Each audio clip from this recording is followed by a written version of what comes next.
Hello, my name is Kshitij Srivastava and this is my video vlog. So आज मैं एक और कमेंट का जवाब देने जा रहा हूँ। तो सबसे पहले हम ये कमेंट पढ़ते हैं, फिर इसका जवाब देखते हैं कि क्या हो सकता है। तो कमेंट है हितेश धवन का, जिसमें वो लिखते हैं कि how did you determine technical and budget 6 lakh requirements in the PPT. तो मैंने एक वीडियो बनाया था जैसे मैंने पीपीटी के बारे में एक्सप्लेन किया था कि पीपीटीज कैसे बनती हैं और क्या क्या स्ट्रक्चर होता है उनका। तो उसमें कहीं शायद मेंशन होगा कि बजट उस पर्टिकुलर प्रोजेक्ट का इतना था। तो इनका क्वेरी है कि बजट कैसे बनता है या बजट कैसे डिटरमाइन होता है। तो चलिए इस पे मैं कुछ बताता हूँ। तो सबसे पहले मैं वो चीज़ दिखाता हूँ जिस पे बजट बनता है, और वो है आपका एक्सेल शीट। तो एक्सेल शीट हम देखते हैं कि किस तरह की होती है। तो एक्सेल शीट इस तरीके की है जो आपको अक्सर फिल्म लाइन में देखने को मिलेगी। तो ये है एक्सेल शीट जिस पे बजट बनता है। ये बेसिक मतलब बहुत सारे फॉर्मेट्स हैं उसके, और ये एक फॉर्मेट है जो मेरे पास पड़ा हुआ था और ये मेरे फ्रेंड का है जो कि प्रोडक्शन करता है। उसने इसका बहुत इस्तेमाल किया है, बहुत सारी फिल्मों में उसने इसके लिए बजट बनाया है। तो बेसिकली ये एक ऑलरेडी मेड एक्सेल शीट है जिसमें आपको मेहनत नहीं करनी पड़ती है, सिर्फ आपको इसमें रेट्स डालने पड़ते हैं और इसका जो कैलकुलेशन है वो फाइनली एंड में सब अपने आप ही ऐड हो जाता है, क्योंकि वही एक्सेल के फॉर्मूले लगे हुए हैं। तो इसमें ऐड हो जाता है 1% या कंटिजेंसी ऐड होती है। आप इसको आप चेंज भी करके 5% कर सकते हो, 5% कंटिजेंसी कर सकते हो, वो चेंज हो जाता है अपने आप। ठीक है, तो शुरुआत करते हैं इसमें कैसे होता है। तो आप अपना फिल्म टाइटल यहाँ पे डालते हो, जैसे आपने फिल्म टाइटल डाल दिया यहाँ पे कुछ मलंग करके डाल दिया। ठीक है, मलंग करके फिल्म टाइटल डाल दिया। काम करता हूँ, कीबोर्ड नीचे रख लेता हूँ तो आसान हो जाएगा। प्रोड्यूसर का नाम डाल दिया, डायरेक्टर का नाम डाल दिया। डायरेक्टर का नाम लेट्स से हितेश धवन ही है, तो उसने डाल दिया। 100 मिनट की फिल्म बनानी है, 25 दिन का ड्यूरेशन है, दिल्ली की लोकेशन है, फॉर्मेट हाई डेफिनेशन है। यहाँ पे आप कैमरा भी डाल सकते हो, रेड पे शूट कर रहे हो, एडी पे शूट कर रहे हो, ये सारी चीज़ें इसमें आप डाल सकते हो। स्टोरी का आप रेट डाल सकते हो कि कितना है। आप यहाँ पे कुछ भी अमाउंट डाल सकते हो, 50,000 डाल सकते हो। देखिए ये अपने आप चेंज हो जाएगा, अमाउंट चेंज हो जाएगा, रेट चेंज हो जाएगा। एमडी मतलब कितने दिन का है, मंथ और डेज उसके बारे में लिखना होता है। सब टोटल इतना लिख के आता है, टोटल यहाँ पे लिख के आता है, जो जाके बाद में फाइनली ऐड होता है। लाइन प्रोड्यूसर की फीस कितनी है, थोड़ा सा एक्सेल में आप चेंजेस कर सकते हो, क्योंकि एक्सेल थोड़ा सा पुराना है, मतलब 4-5 साल पुराना होगा। पड़ा मेरे पास बहुत टाइम से, मैंने भी कुछ अपडेट नहीं किया है, but this is more than enough for anyone. तो इसमें लाइन प्रोड्यूसर की फीस है, जो लाइन प्रोड्यूसर आप हायर करोगे उसकी फीस है। Executive producer, production manager Delhi का है या जिस भी शहर का है आप उसके बारे में लिख सकते हो, ऐड कर सकते हो उसकी डिटेल्स। प्रोडक्शन असिस्टेंट कितने लगेंगे, प्रोडक्शन अकाउंटेंट लगेगा कि नहीं लगेगा, आपके पास है कि नहीं, आप उसका एक बजट डाल दो। कितने दिन का उसका काम है, जैसे उसका काम मान लो प्रोडक्शन अकाउंटेंट का 1 दिन का नहीं है, 7 दिन का है, वो देखिए आपने अपने आप ये मल्टीप्लाई होकर 52,500 हो गया। तो ये एक्सेल शीट पूरी बनी हुई है, सारे फॉर्मूलाज इसमें एडेड हैं। आपको सिर्फ इसमें डिटेल डालते हुए जाना है और चीज़ें होती जाएंगी। लोकेशन मैनेजर चाहिए मुंबई का या जहाँ का भी आपको चाहिए, आप उसमें चेंजेस कर सकते हो अपने हिसाब से। मान लो आपको लोकेशन मैनेजर दिल्ली में चाहिए तो उसको अपना डाल दो अपने हिसाब से, और उसके बाद आप इसमें अपना रेट डाल दो कि 1 दिन के लिए चाहिए और 5,000 रुपये के लिए मैं दे सकता हूँ। तो ये सब देखिए इसमें सब ऐड होता जा रहा है। फिर आप डायरेक्टर्स उस पर आते हो, तो यहाँ पे 1 लाख रुपए पड़ा है, आप जितना डायरेक्टर का फीस डालना चाहते हो डालो। First assistant, second assistant director, आप इसको बढ़ा भी सकते हो, फॉर्मूले में वो अपना ऐड होता जाएगा। Script supervisor, third assistant director, fourth assistant director, सारी चीज़ें पड़ी हुई है। कास्टिंग डायरेक्टर पर असिस्टेंट, आप इसका ही पैसा डाल सकते हो। जैसे कि आपने कास्टिंग डायरेक्टर का 50,000 डाल दिया तो वो अपने आप ऐड हो जाएगा उसमें। उसी तरह आप यहाँ पे सारे एक्टर्स के बारे में डाल सकते हो कि टैलेंट कौन सा है, lead and senior artist, supporting actors कितने हैं उसका है। इसमें आपको जो लीड और सीनियर आर्टिस्ट हैं इसमें आपको एक एक करके नहीं डालना है कि मेरे पास अमिताभ बच्चन है, मेरे पास शाहरुख खान है। आप इसमें एक अमाउंट डाल दोगे। अच्छा, जो लीड एक्टर्स हैं, मेरे 4 लीड एक्टर्स हैं, उनको मैं 25 लाख में लेके आऊँगा, या फिर 1 करोड़ में लेके आऊँगा, या 50 लाख में लेके आऊँगा, या 1 लाख में लेके आऊँगा, या 50,000 में लेके आऊँगा, जितने में लेके आऊँगा। और सपोर्टिंग आर्टिस्ट कितने हैं उसका एक लमसम अमाउंट डाल दो, क्योंकि वो सारी चीज़ें तो कास्टिंग के बाद डिसाइड होंगी ना। तो ये जो बजट होता है ये बेसिकली स्पेकुलेटिव होता है, इसमें कुछ भी श्योरिटी नहीं होती है कि जो आप बना रहे हो वो सही होगा। ये स्पेकुलेटिव है। अगर ये 5-6 करोड़ का बजट बना है तो ये आप समझ लो ±20 में रहेगा। अगर आपने 1 करोड़ का बजट बनाया है तो ±5 लाख रहेगा, कि मतलब ये एकदम श्योर नहीं होता, पर इससे आपको एक आइडिया मिल जाता है बजट से कि अच्छा इतना इतना खर्चा होगा। जाहिर सी बात है, कई बार एक्टर्स अपना रेट बढ़ा लेते हैं, कई बार जीएसटी लगता है, बहुत सारी चीज़ें होती हैं। कई बार किसी आर्टिस्ट की आपको ज़रूरत नहीं होती है, कई बार आपको एडीज कम करने पड़ जाते हैं बजट को वो रीएलोकेट करने के चक्कर में। तो आप यहाँ पे डांसर्स कितने लगेंगे, अगर आपकी फिल्म में डांस के सीक्वेंसेस है तो उसके बारे में लिख दीजिए, कितने डांसर्स चाहिए, कितना क्या चाहिए, यहाँ पे डिटेल्स भर दीजिए, यहाँ पे एक्स्ट्रा डिटेल्स भर दीजिए कितने डांसर्स लगेंगे और पर डे डांसर्स का कितना पैसा रहता है, तो कितने डांसर्स लगेंगे यहाँ पे डाल दो। उसके बाद उनका एक पेमेंट डाल दो, या मल्टीप्लाई हो जाएगा और यहाँ पे उसका फाइनल अमाउंट हो जाएगा जो इसमें फाइनल में ऐड हो जाएगा। अगर आप अपनी फिल्म का रिहर्सल करते हो तो रिहर्सल में थिएटर वर्कशॉप का कितना पैसा लगेगा, डांस रिहर्सल्स में कितना पैसा लगेगा, कन्वेंस में कितना पैसा लगेगा, वो सारी चीज़ें आप इसमें डाल सकते हो। इसके अलावा कन्वेंस एंड ट्रांसपोर्टेशन में कितना पैसा लगेगा, प्री प्रोडक्शन कैटरिंग में कितना पैसा लगेगा, तो उन्होंने अपना एक अमाउंट डाल दिया है 50,000 रुपये, जो कि जाएगा आपका महीने 2 महीने का प्री प्रोडक्शन होगा। तो टेलीफोन, स्टेशनरी, जीरोक्स, कंटिजेंसी मतलब वो खर्चे जो आपको पता नहीं है पर हो जाते हैं, तो आप उसके लिए एक्स्ट्रा डालते हो। या आपने स्पेसिफिकली इसमें लिखा है कि टेलीफोन का इतना लगेगा, क्योंकि कई बार एडीज वेडीज को टेलीफोन का बिल देना पड़ता है, क्योंकि लगातार वो लोग फ़ोन कर रहे होते हैं। और अब तो खैर जियो वीओ हो गया, पर एक टाइम था जब फ़ोन का बिल ही बहुत ज़्यादा आता था, तो महीने का एक एडीज को पैसा दिया जाता था कि फ़ोन का बिल तुम्हारा कंपनी भरेगी। स्टेशनरी और जीरोक्स लगता है, आपको स्क्रिप्ट के प्रिंट आउट्स निकालने पड़ते हैं, शेड्यूल के प्रिंट आउट्स निकालने पड़ते हैं, और भी बहुत सारी चीज़ें होती हैं। कंटिजेंसी मतलब वो खर्चे जो हमको अभी नहीं पता है पर वो हो सकते हैं, तो वो 5,000, 2,000, 3,000 पकड़ के आप चलते हो, ठीक है। फिर उसके बाद आप आते हो प्रोडक्शन में, तो यहाँ पे टेक्निकल रेम्यूनरेशन होता है आपका सिनेमेटोग्राफर का, first assistant cameraman, second assistant cameraman, ये भी आप अंदाजे से भरते हो। जो आपका हेड ऑफ द डिपार्टमेंट है, कैमरामैन है, डायरेक्टर है, इनका आपको अंदाजे से भरना पड़ता है या पूछ के भरना पड़ता है। जो उसके नीचे के लोग हैं उनके बेसिकली रेट्स डिसाइडेड होते हैं। अगर आप सिनेमेटोग्राफर से पूछोगे कि तुम्हारा फर्स्ट एडी कितना लेता है, सेकंड एडी कितना लेता है, तो वो आपको रेट्स बता देगा। और बहुत सारे यूनियन हैं जिन्होंने इनका रेट तय किया हुआ है, तो उसके हिसाब से आपको रेट डालना होता है। तो normally 15,000 per day, 10,000 per day, 7,000 per day, इस तरह से रहते हैं रेट्स, तो आप वो डाल सकते हो। फोकस प्लस चाहिए, डाल दिया आपने। ग्राफर चाहिए, साउंड रिकॉर्डिस्ट चाहिए, प्रोडक्शन डिजाइनर चाहिए, आर्ट डायरेक्टर चाहिए। प्रोडक्शन डिजाइनर और आर्ट डायरेक्टर अलग अलग लोग होते हैं। प्रोडक्शन डिजाइनर डिजाइन करता है सेट को, आर्ट डायरेक्टर उसको कंस्ट्रक्ट करता है, तो ये डिफरेंस समझ लीजिए। कई बार प्रोडक्शन डिजाइनर ही आर्ट डायरेक्टर होता है, दोनों को एक ही नाम से बुलाया जाता है, तो ये कंफ्यूजन अक्सर रहता है, पर एक्चुअली दोनों अलग जॉब है। आर्ट डायरेक्टर सेट बनाता है, प्रोडक्शन डिजाइनर सेट का इमेज बनाता है, ब्लूप्रिंट बनाता है। तो production designer is basically an architect who actually takes the project and वो पूरा डिजाइन करता है, फिर आर्ट डायरेक्टर को वो देता है, और फिर आर्ट डायरेक्टर लकड़ी फट्टा लगा के सब लोगों को बुला के वो सेटिंग वेटिंग के लोगों के साथ उसको कंस्ट्रक्ट करवाता है। असिस्टेंट डायरेक्टर जो होते हैं, असिस्टेंट आर्ट डायरेक्टर जो होते हैं, वो आर्ट डायरेक्टर से आप पूछ के बताओगे कि कितने लगेंगे। सेटिंग स्टडी कैम टीम कितनी लगेगी, स्टडी कैम अगर टीम है तो कितनी लगेगी, कितने दिन का शेड्यूल रहेगा, आपको रेट वेट सब बताने पड़ेंगे यहाँ पे। सो रेट, शिफ्ट, सब कुछ यहाँ पे लिखना पड़ेगा। Costume stylist, costume assistant stylist, costume designer, costume stylist, सब सेम चीज़ होती है, तो उसके बारे में आप बता सकते हो। Dance choreographer, one song, dance assistant, additional requirement. Daily wages भी बहुत इंपॉर्टेंट है, ये भी बहुत यूनियन से कनेक्टेड रहते हैं, तो इसका भी एक पर्टिकुलर रेट होता है। अगर आप मुंबई से बाहर शूट कर रहे हो तो आपको इसका इतना टेंशन लेने की जरूरत नहीं है, आप कुछ भी डाल सकते हो। पर अगर आप मुंबई में काम कर रहे हो तो आपको यूनियन के हिसाब से पैसे डालने पड़ते हैं कई बार, क्योंकि यूनियन का एक रेट है, उन सबके पास अपने कार्ड्स होते हैं, तो आप इनको कम नहीं दे सकते। You have to pay them what union has recommended. तो इसमें कैमरा अटेंडेंट्स हैं, कितने कैमरा अटेंडेंट्स आएंगे, boom man, boom sound attendant, light man, electrician, key grip, pre attendant, सारी चीज़ें हैं। Makeup man, assistant, hair dresser, makeup man, ये सारी चीज़ें इसमें पड़ी हुई हैं। पेंटर, असिस्टेंट पेंटर, ये डेली वेजेस वाले हैं, इनको डेली के डेली पैसा मिलता है, तो ये वो वाले हैं। हालांकि इनको मिलता नहीं है, पहले एक टाइम ऐसा हुआ करता था BR चोपड़ा के टाइम में, जब शूटिंग खत्म होती थी और एक अकाउंटेंट बाहर अपने टेबल लगा के बैठ जाता था, और ये जितने डेली वेजेस वाले थे एक एक करके आते थे मजदूरों की तरह और अपना पैसा लेके जाते थे।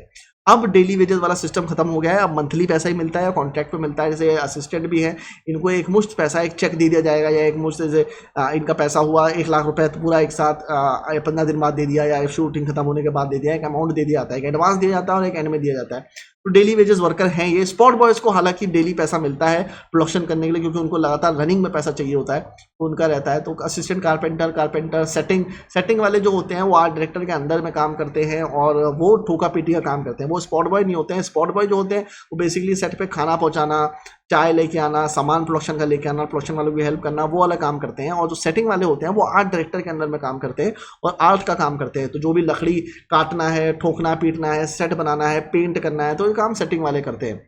एक्टर्स बॉयज़, अगर आपके पास एक्टर है जिसके पास अपने लौंडे हैं, मतलब वो सब आके उसको पैम्पर करते हैं, क्योंकि हर एक्टर के साथ अपने 2-3-4 लोग आते हैं, तो उनका भी आपको खर्चा लिखना पड़ता है। जनरेटर अटेंडेंस हुई, जनरेटर आपको लगेगा। कई बार आप ऐसी जगह पे शूट कर रहे हो जहाँ लाइट नहीं होती है, इलेक्ट्रिसिटी के सॉकेट्स आपको नहीं दिए जाते हैं। बहुत सारी ऐसी लोकेशंस हैं मुंबई में जहाँ पे इलेक्ट्रिसिटी नहीं दी जाती है आपको, क्योंकि इलेक्ट्रिसिटी का बिल सेपरेट जनरेट होता है। या तो आपसे एक्स्ट्रा पैसा ले लेंगे इलेक्ट्रिसिटी का, या फिर कहेंगे एक बाहर एक सॉकेट होता है, तो उसमें आप जनरेटर ला के अपना सॉकेट लगा के पूरे घर की इलेक्ट्रिसिटी चला सकते हो उसमें। तो ये ऑप्शन रहता है। ऑप्शन क्या मतलब मोस्टली घरों में ऐसे रहता है कि आपको जनरेटर मंगाना ही पड़ता है। तो जनरेटर के साथ अटेंडेंट आते हैं जो पैसा लेते हैं, जो भी पूरे दिन वो सेट पे रहते हैं, तो उसका अलग पैसा पड़ता है। मेकअप वैन अगर लगती है तो उसका आप पैसा डाल दो।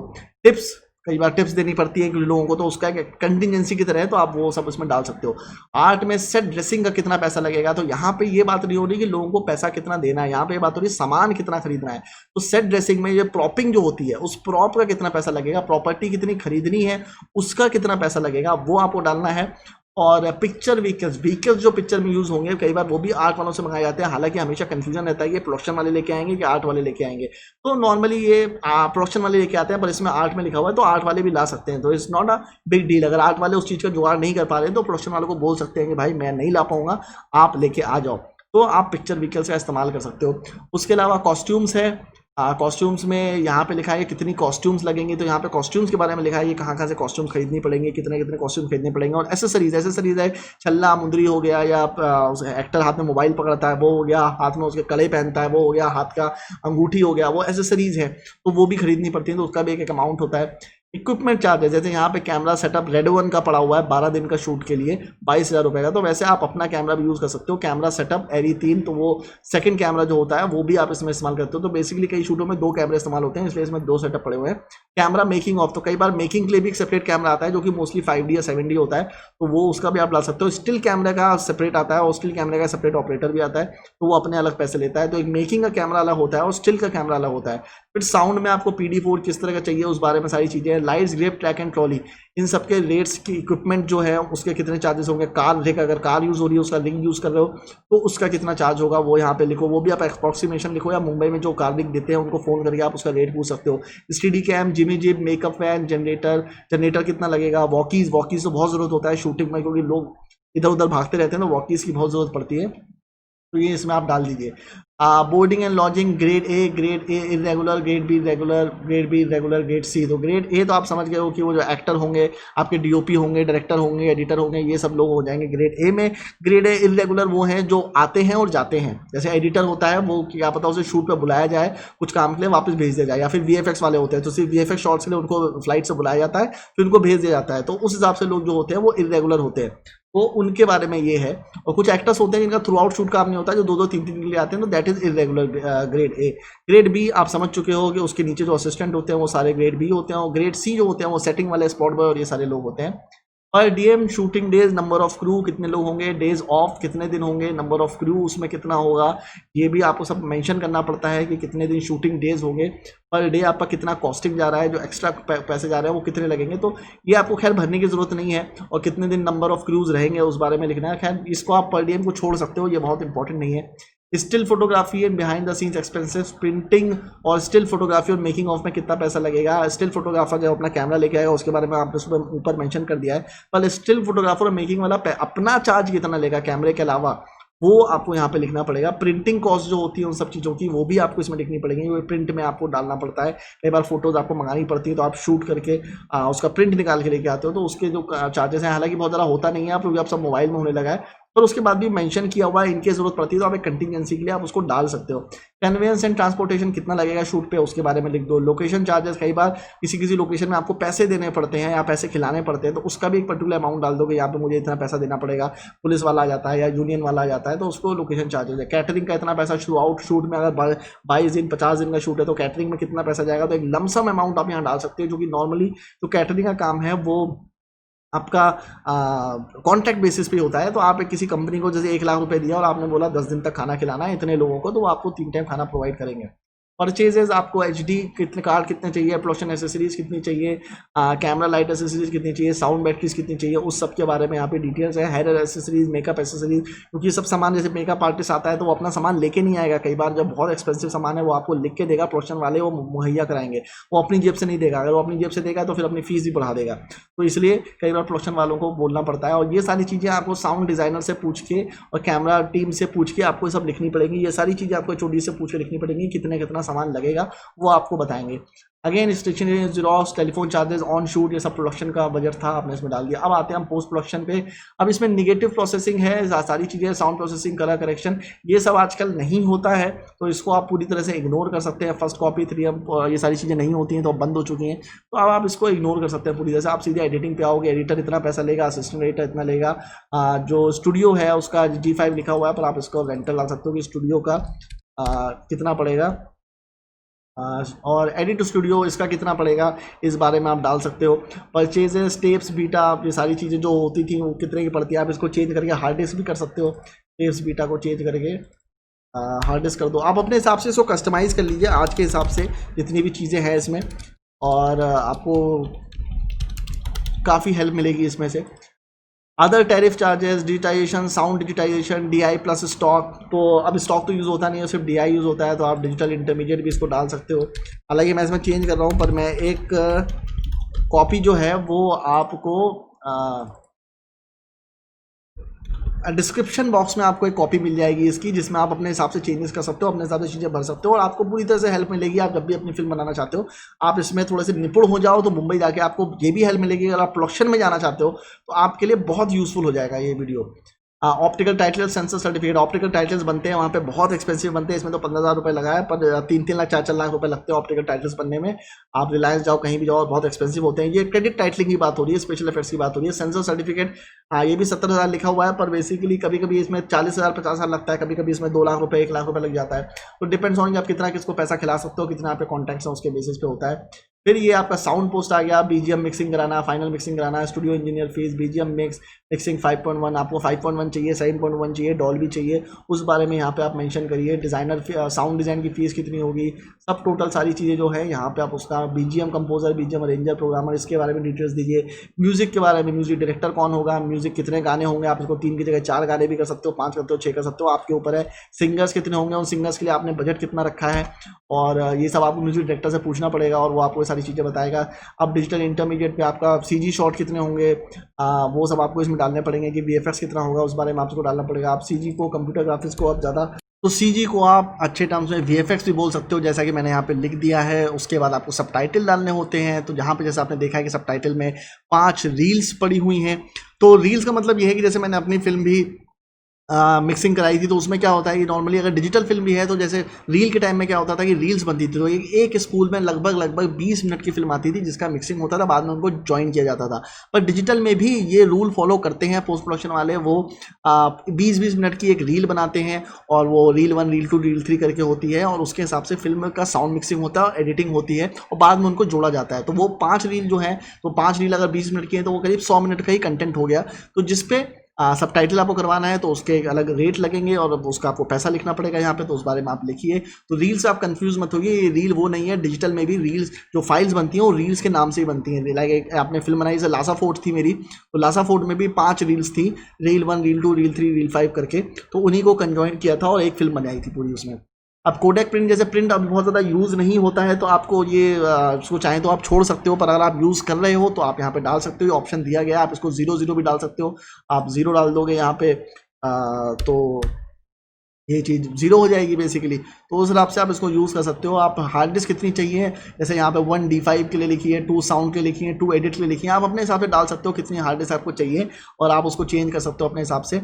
और कन्वेंस ट्रांसपोर्टेशन लगेगा, जाहिर सी बात है, क्योंकि जो भी लोग आते हैं वो कन्वेंस ट्रांसपोर्टेशन मांगते हैं, जो भी काम पे आते हैं, डबिंग करने के लिए आते हैं। कैटरिंग, अब आप सोचोगे कि यहाँ कैटरिंग भी लिखा हुआ है, यहाँ पे फूड भी लिखा हुआ है, तो ये 2 अलग अलग जनरे, वो क्यों है कि कैटरिंग का पैसा फूड में क्यों नहीं है इंक्लूडेड किया आपने मिसलेनियस एक्सपेंसेस में? तो इसलिए क्योंकि जो स्टूडियो में आप जैसे अपना काम कर रहे हो पोस्ट प्रोडक्शन का, तो वहाँ पे जो लोग काम कर रहे होते हैं उनको स्टूडियो नहीं खिलाता है। इवन स्टूडियो ने उनको हायर किया हुआ है, नहीं किया हुआ है, या वो फ्रीलांस कर रहे हो, जो भी लोग हैं, आप प्रोडक्शन वालों को उनका कॉस्ट बेयर करना पड़ता है। तो आप एक कैटरिंग वाले को जितने दिन पोस्ट प्रोडक्शन हो रहा है, महीने 2 महीने, तो आप उतने दिन के लिए उनको पैसा देते हो कि आप इनके यहाँ पे खाना प्रोवाइड करो, तो सुबह शाम रात उनका खाना आता है, मतलब रात में भी आएगा, जो भी होगा, क्योंकि रात भर काम होता है, तो रात में भी अगर उनका खाना चाहिए होगा तो वो आएगा वहाँ पे। और फूड का ये है कि डायरेक्टर या एक्टर कोई आता है तो आपको एक्स्ट्रा खर्चा करना पड़ता है, होटल से खाना मंगाना पड़ता है, क्योंकि नॉर्मल कैटरिंग का खाना नहीं खाते हैं, या कई बार डायरेक्टर कहता है कि मैं बाहर जाके खाऊंगा, तो उसका बिल भी प्रोडक्शन वालों को पे करना पड़ता है। बहुत लग्जरीज होती है इस तरीके की, तो उसका फूड का बिल भी आपको एक्स्ट्रा जोड़ना पड़ता है। ट्रैवलिंग जो होता है, कई बार जब डायरेक्टर, एक्टर या कोई डबिंग आर्टिस्ट आता है तो आपसे कन्वेंस और ट्रैवलिंग का भी मांगता है, तो वो भी एक्स्ट्रा पड़ जाता है। इवन प्रोडक्शन वालों को नहीं जाना होता, वो अपनी जेब से तो जाएंगे नहीं, तो वो ट्रैवलिंग का एक्स्ट्रा पैसा है, वो कन्वेंस और ट्रांसपोर्टेशन से अलग है। तो कन्वेंस एंड ट्रांसपोर्टेशन में वो भी चीज़ें आएंगी, जैसे आपने कार हायर की है, कार की कोई एक्टर को लेके आना है सेट पे, या फिर कोई डायरेक्टर कहता है कि मुझे कार भेज दो, तो आपको वो अरेंज करनी पड़ती है, तो कन्वेंस एंड ट्रांसपोर्टेशन वो आता है। ट्रैवलिंग वो एक्स्ट्रा जो खर्चे होते हैं, ओला उबर से, ऑटो से कोई आया जा रहा है, कुछ काम से जा रहा है, या वहीं पे स्टूडियो में कुछ काम हो रहा है, उसके लिए आप ट्रैवलिंग का फीस डालते हो। मिसलेनियस एक्सपेंसेस डाल दिया आपने, पीआर का आपने बजट डाल दिया कि इतना पीआर में लगेगा पैसा, उसके बाद पोस्ट प्रोडक्शन का आपने टोटल कर दिया, और उसके बाद आपका कंटिजेंसी ऐड करें। कंटिजेंसी लाइक टोटल पे कंटिजेंसी के अच्छा 5% आगे पीछे हो सकता है, ये इसके ऊपर आपने पूरा कंटिजेंसी चेंज कर दिया, और उसके बाद आपने ग्रैंड टोटल कर दिया। तो ये बेसिकली आपका पूरा का पूरा बजट है। और इस बजट को मैं कोशिश क्या करूँगा कि मैं डाल ही दूंगा, मैं इस बजट को डिस्क्रिप्शन बॉक्स पे डाल दूंगा, और आप उसको वहाँ से डाउनलोड कर सकते हो और अपने हिसाब से चेंजेस कर सकते हो इसमें एक्सेल शीट में, और अपने हिसाब से इसमें सारी चीज़ें डाल सकते हो। फॉर्मूलाज रेडी हैं, इसमें सारी डिटेल्स दी हुई हैं। और जो एक सवाल था वो ये था कि मैं रेट्स कैसे पता करूं, तो रेट्स पता करने के लिए आपको थोड़ा एफर्ट तो करना पड़ेगा। अगर आप मुंबई के किसी इक्विपमेंट का रेट जानना चाहते हो, किसी कैमरा का रेट जानना चाहते हो, तो आपको उस एजेंसी में या उस कंपनी में फ़ोन करना पड़ेगा जो रेंटल देती है कैमरास को, कैमरा के रेट्स पता चलेंगे। अगर आप डीओपीज़ के बारे में जानना चाहते हो तो आपको उस डीओपी से ही पूछना पड़ेगा, जो कि डीओपी से कोई रेट लिस्ट नहीं है, उनके अलग अलग चार्जेस होते हैं फिल्म के हिसाब से, कब वो हिट हुए कब वो फ्लॉप हुए।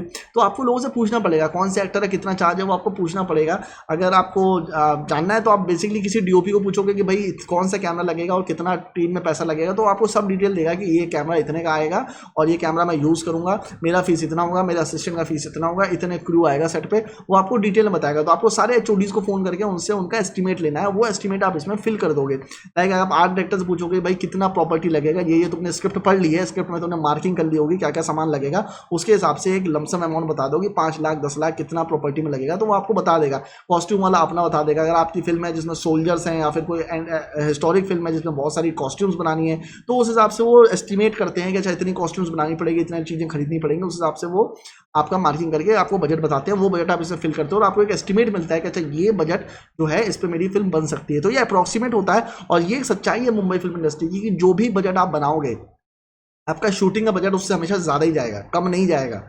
जो भी बनाओगे आप ज़्यादा भी बनाने की कोशिश करोगे कि चलो मैं मैक्सिमम बनाता हूँ, उसके बाद भी वो बजट उससे ऊपर जाएगा। तो कोशिश करो जहाँ जहाँ पैसा बजट में ही बचा सकते हो वहाँ पे बचाओ, क्योंकि हमेशा थोड़ा पैसा तो बढ़ेगा, तो उसको एक्सपैंड मत करो। जितना कम से कम बजट बनाओगे उतना अच्छा रहेगा, पर ऐसा ही मत करो कि इतना कम बनाओ जो अनरियलिस्टिक हो, वरना चीज़ें हो नहीं पाएंगी।